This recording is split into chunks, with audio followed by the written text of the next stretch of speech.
नमस्कार। आसाम और झारखंड के सभी एएसएम एवं बीएम को। तो आज की क्लास है हमारी अबाउट हार्ट अटैक। मैं आशा करती हूँ आप लोग के पास एक कॉपी और पेन होगा जिसमें आप अपना इम्पोर्टेंट पॉइंट्स वगैरह सब लिख के रखेंगे। तो पहले हम देखते हैं कि heart and heart attack and it's cause of heart attack. तो हार्ट अटैक क्या है? ये प्राइमरीली कॉज्ड होता है सीएडी के द्वारा। सीएडी क्या है? Coronary artery disease. तो हम सभी को पता है कि हार्ट में आर्टरीज होते हैं, वेन्स होते हैं, आओर्टा होता है और ऐसा सब होता है। तो पहले क्या होता है, आर्टरीज से क्या होता है, आर्टरी एंड वेन्स, ये दोनों मोस्ट इम्पोर्टेंट पार्ट है हमारे हार्ट के लिए। आर्टरीज में क्या होता है, हार्ट से ब्लड ले जाती है। ये क्या करता है, हार्ट से ब्लड को लेके हमारे सभी बॉडी पार्ट्स में पहुंचाता है। और वेन का क्या काम है, हमारे बॉडी पार्ट से जो दूषित रक्त या फिर बॉडी पार्ट से जो रक्त निकलता है वो सबको लेके वो वापस आता है हार्ट तक। तो यही है इन दोनों में डिफरेंस। आर्टरीज क्या करता है, it flows blood to the every part of the body from heart. And vein का काम क्या है, it collect blood from the every parts of our body and reach to the heart. Okay. तो function of vein का क्या function है और artery का। आर्टरी, हमारे हार्ट में जो आर्टरीज होते हैं वो लोग क्या करते हैं, वो ऑक्सीजन रिच होते हैं। हाँ, जब भी हम ब्लड फ्लो होता है तो उसमें WBC RBC नाम का चीज़ होता है। तो RBC क्या होता है, वो ऑक्सीजन रिच कंपोनेंट होता है। तो आर्टरीज, जो हार्ट में जो हमारे आर्टरीज हैं वो क्या करते हैं, ये जो ऑक्सीजन रिच ब्लड होते हैं उसको लेके वो हमारे बॉडी के अलग अलग पार्ट्स में ले जाता है। और ये ब्लड को मतलब क्या होता है, ये हाई प्रेशर में पंप करती है। और वेन क्या करता है, वेन क्या होता है, तो ये डीऑक्सीजनेटेड ब्लड को हमारे हार्ट तक वापस लाता है। मतलब जिस ब्लड में ऑक्सीजन नहीं होता है, ऑक्सीजन पहले क्या होता है, आर्टरी से हमारे हर बॉडी पार्ट्स को जाता है जिसमें कि ऑक्सीजन रिच होता है। तो वो बॉडी पार्ट्स में पहुंचने के बाद ऑक्सीजन तो वो कलेक्ट कर लिया हमारे बॉडी एनर्जी के लिए, तो नेक्स्ट क्या रह गया, डीऑक्सीजनेटेड ब्लड। तो उसको वेन क्या करता है, वापस लाके हार्ट में पहुंचा देता है। तो उसके बाद क्या होता है, तो ये तो रहा, ये एक CAD का डिजीज़ है। जो CAD का डिजीज़ है जिसमें क्या होता है, फैटी डिपॉजिट्स आर्टरीज के अंदर जमा हो जाता है, फैट डिपॉजिट हो जाता है हमारे आर्टरीज में। तो उससे क्या होगा, अगर आर्टरीज में फैट डिपॉजिट हो जाएगा तो वो स्वोलन हो जाएगा, फूल जाएगा। तो उससे क्या होगा, इजीली ब्लड फ्लो नहीं हो पाएगा। अगर ब्लड फ्लो ही नहीं होगा तो ऑक्सीजन हमारा बॉडी पार्ट तक कैसे पहुंचेगा। तो उससे क्या होता है, ब्लड फ्लो नहीं होता है और अच्छे से नहीं होता है और हार्ट अटैक होने का चांसेस होता है। तो कभी कभी ये प्लाक्यू फट जाता है। जब देखेंगे, अगर एक पाइप है उसमें हम ज़्यादा प्रेशर देंगे, उसका तो लिमिट होगा ना कि वो इतना प्रेशर का पानी ले जा सकता है या फिर इतना फोर्स से वो पानी निकलता है। अगर हम उस पर ज़्यादा प्रेशर डालेंगे तो क्या होगा, वो फट जाएगा प्रेशर में आके। जैसे कि आप देखना, गुब्बारे में अगर आप पानी डालेंगे तो उसका एक लिमिट होगा, उसका कैपेसिटी होगा कि मैं इतना पानी ले सकती हूँ। अगर उससे ज़्यादा आप पानी उसमें भर्ती करेंगे तो वो क्या होगा, फट जाएगा। वैसे ही अगर आर्टरीज के बाहर हमारे फैट डिपॉजिट हो जाएगा तो क्या होगा, वो ज़्यादा फूल जाएगा। तो ज़्यादा फूल जाने से वो फट जाता है, जिससे क्या होता है, जो और ब्लड फ्लो हार्ट तक सही से नहीं पहुंचता है। ठीक है, तो क्या होता है, इससे भी हार्ट अटैक होने का चांसेस होता है। तो नेक्स्ट क्या है, हार्ट अटैक का कारण आर्टरी स्पैज्म भी हो सकता है। स्पैज्म क्या क्या है, आर्टरीज का सिकुड़ना। एक तो गया प्लाक्यू हो जाता है, मतलब वो फूल जाता है, और एक है सिकुड़ जाना, मतलब वो छोटा नैरो हो जाता है। अगर आर्टरीज नैरो हो जाएगा, पतला हो जाएगा, तो उससे उसके अंदर से ब्लड फ्लो कैसे होगा, slow slow but blood flow होगा, जिस रेट से ब्लड फ्लो होना चाहिए उसी रेट से नहीं होगा, तो उसकी वजह से भी हार्ट अटैक हो सकता है। तो इसके दूसरे भी मतलब फैक्टर्स है, जैसे कि diabetic, blood high blood pressure, smoking, इसके वजह से भी हार्ट अटैक होने का बहुत सारे चांसेस है। तो इसके बाद हम देखेंगे कि इसका मैकेनिज्म कैसा है, मतलब कैसे हार्ट अटैक होता है। तो पहले तो हम पढ़े कि यह है coronary artery disease. Heart attack is the coronary artery disease, मतलब क्या है, CAD। तो ये क्या है ना, ये एक हार्ट अटैक का सबसे कॉमन कारण है। जब कोरोनरी आर्टरीज के अंदर कोलेस्ट्रॉल व फैट जम जाता है तो क्या होता है, वो प्लाक्यू बन जाता है। मतलब मैं जब बोली कि आर्टरीज के बाहर एक लेयर हो जाता है तो वो फूल जाता है। तो इससे क्या होता है, अगर आर्टरीज फूल जाता है, स्वेलन हो जाता है, तो क्या होता है, ब्लड फ्लो कम जाता है। ब्लड कम, जितना रेट से या अमाउंट से ब्लड जाना चाहिए उतना नहीं जा पाता है। तो इससे क्या होगा, हमारे जो मसल है उसको ऑक्सीजन नहीं मिलेगी। तो अगर मसल को ऑक्सीजन नहीं मिलेगा तो वो पंपिंग कैसे करेगा, अगर पंपिंग नहीं कर पाया तो ऑब्वियसली हार्ट अटैक हो सकता है। तो ये रहा CAD का मैकेनिज्म। मतलब CAD से कैसे हमें हार्ट अटैक का होने का चांसेस है। नेक्स्ट आया plaque rupture and clot formation. तो इसमें क्या, कभी कभी ये प्लैक्यू फट जाता है। मैं जब बोली कि अगर ज़्यादा प्रेशर होगा उस पर, अगर वह स्वेलन हो गया है और ब्लड उस पर ज़्यादा प्रेशर डाल रहा है कि मैं इतने अमाउंट से फ्लो करूँगी, तो वो क्या, वो फट जाता है।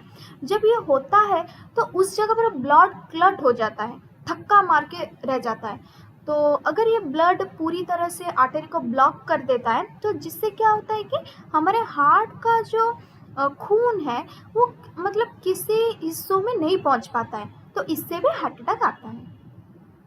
तो नेक्स्ट क्या है, लास्ट, कोरोनरी आर्टरी स्पैज्म। तो ये क्या है, ये मतलब कुछ केसेस में कोरोनरी आर्टरी अचानक बहुत ज़्यादा सिकुड़ जाता है, ये मतलब कुछ केसेस में होता है। तो इसमें क्या होता है, मतलब अचानक से देखेंगे कि आपके आर्टरी सिकुड़ गया, मतलब वो नैरो हो गया है, तो इससे क्या होता है, टेम्पररीली ब्लड फ्लो रुक जाता है। अगर आप लोग का ब्लड फ्लो ही रुक जाएगा तो आपके बॉडी ऑर्गन के पास से ऑक्सीजन नहीं पहुंचेगी, तो उससे क्या होगा, अगर ये स्पैज्म ज़्यादा देर तक रहे तो भी हार्ट अटैक का हार्ट में जो मसल होता है वो डैमेज हो जाता है, तो उससे क्या होता है, हार्ट अटैक हो सकता है। तो मैं आशा करती हूँ कि आप लोग ये समझ पाए हैं कि ये मैकेनिज्म ऑफ हार्ट अटैक क्या है। पहला आया था CAD, coronary artery disease. Next आया plaque rupture and clot formation, and next आया कोरोनरी आर्टरी स्पैज्म। तो नेक्स्ट हम देखेंगे डिफरेंट टाइप्स ऑफ टेस्ट। अगर आप लोग को हार्ट अटैक आया है तो आपको पता कैसे चलेगा कि मुझे हार्ट अटैक ही हुआ है, तो आपको टेस्ट करना पड़ेगा। तो इसके लिए डिफरेंट टाइप ऑफ टेस्ट है। क्या है, पहला blood test, chest x-ray, echocardiogram, cardiac CT scan, cardiac MRI, angiogram and stress test. तो एक एक को हम देखेंगे। तो पहला है ब्लड टेस्ट। ब्लड टेस्ट से क्या होता है, मतलब ब्लड टेस्ट से हार्ट अटैक के समय रिलीज होने वाले एंजाइम जैसे कि ट्रोपोनिन और CKMB चेक किया जाता है, जिससे क्या होता है, उन लोग का एक लेवल होता है, उनका लेवल बढ़ जाने से अगर बढ़ गया होगा हमारे बॉडी में तो पता चलता है कि हार्ट मसल डैमेज हुआ है। तो इसी तरह ही हम ब्लड टेस्ट करके जान सकते हैं कि हम लोग को हार्ट अटैक होगा या फिर नहीं। तो नेक्स्ट है चेस्ट एक्सरे। इससे क्या होता है, इस टेस्ट से क्या करते हैं, इस टेस्ट से डॉक्टर देखते हैं कि हार्ट का साइज नॉर्मल है या फिर बड़ा हो गया है और लंग्स में कोई फ्लूइड जमा हुआ है कि नहीं, मतलब पानी। तो चेस्ट एक्सरे से क्या होता है, तो उससे क्या होता है, वो देखते हैं कि हमारे हार्ट का तो एक नॉर्मल साइज़ होगा ना, अगर उससे बड़ा हो गया होगा तो कुछ प्रॉब्लम होगा, और फिर अगर लंग्स में भी पानी जम गया होगा तो उससे भी प्रॉब्लम होगा। तो ये सब टेस्ट करके हम मतलब कुछ दूर तक समझ सकते हैं कि हम लोग के हार्ट अटैक का प्रॉब्लम है, रह सकता है। तो नेक्स्ट आया क्या, इकोकार्डियोग्राम। इससे क्या होता है, ये मतलब अल्ट्रासाउंड जैसे टेस्ट है जिसमें कि साउंड वेव से हार्ट का चैम्बर और वाल्व्स की मूवमेंट देखी जाती है। हमारा हार्ट जब पंप करता है तो वो दो साउंड निकलता है, एक लब और एक डब, लब डब। तो इकोकार्डियोग्राम में क्या होता है, वो जो साउंड वेव होता है तो उसको वो चेक करते हैं कि उन लोग का मूवमेंट कैसी है, उन लोग का साउंड कैसा है, कितने मिनट और कितने सेकंड में वो लोग साउंड कर रहे हैं, तो ये सब चेक करते हैं। तो इससे क्या होता है, इसके हार्ट की पंपिंग पावर और स्ट्रक्चर समझा जाता है। तो नेक्स्ट आए क्या, cardiac CT scan. CT scan से हार्ट और कॉरोनरी आर्टरीज की 3D इमेज मिलती है। इससे ब्लॉकेज या फिर फैट डिपॉजिट अगर हुआ होगा तो आप वो सब देख सकते हैं, जिसके बाद डॉक्टर भी कुछ मात्रा में श्योरेंस हो जाए कि इस पेशेंट को हार्ट अटैक का भी कोई प्रॉब्लम हो सकता है। तो नेक्स्ट आएगा कार्डियक MRI। ये क्या है, ये टेस्ट हार्ट के मसल और ब्लड फ्लो का डिटेल्ड इमेज देता है, जिससे क्या होता है, डॉक्टर को एक्यूरेट आइडिया मिलता है कि हार्ट में कुछ डैमेज हुआ है या फिर फ्लूइड जम गया है या फिर हार्ट के जो साइज़ है वो सही है या फिर नहीं, ये सब पता चलता है। तो नेक्स्ट आया हमारा एंजियोग्राम। एंजियोग्राम क्या है, इसमें इस टेस्ट में एक डाई आर्टरी में इंजेक्ट किया जाता है एक्सरे। तो उससे पता क्या चलता है, मतलब आर्टरीज में ब्लॉकेज है या फिर कितना सीरियस है, मतलब आपको फर्स्ट हार्ट अटैक हुआ है या फिर सेकेंड या फिर थर्ड, ये सब मतलब पता चल जाता है एंजियोग्राम के हेल्प से। तो नेक्स्ट है क्या, लास्ट, स्ट्रेस टेस्ट। इस टेस्ट में पेशेंट से ट्रेडमिल या साइकिल पर एक्सरसाइज करवाया जाता है, जिससे देखा जाता है कि एक्सरसाइज के दौरान हार्ट कौन से कंडीशन में कम काम करता है या फिर ऑक्सीजन कब कम होती है, ये सब चेक किया जाता है, जिससे पता चलेगा कि आप मतलब आपके हार्ट सही से काम कर रहा है, वो प्रेशर या फिर स्ट्रेस ले पा रहा है या नहीं, तो ये सब पता चलता है। तो ये रहा आप लोग की different type of test about to know that you are suffering from heart attack और नॉट, और there is any chance of heart attack, तो ये सब पता चलता है। नेक्स्ट हम देखेंगे कि इम्पोर्टेंट हर्ब सब क्या क्या है, मतलब मोस्ट इम्पोर्टेंट आयुर्वेदिक हर्ब क्या क्या है जिससे आप हार्ट अटैक को मतलब फेस कर सकते हैं। तो पहला है अर्जुना। अर्जुना क्या करता है, ये हार्ट अटैक डिजीज जो है उसका जो सिम्टम है उसको डिक्रीज करता है, कमाता है।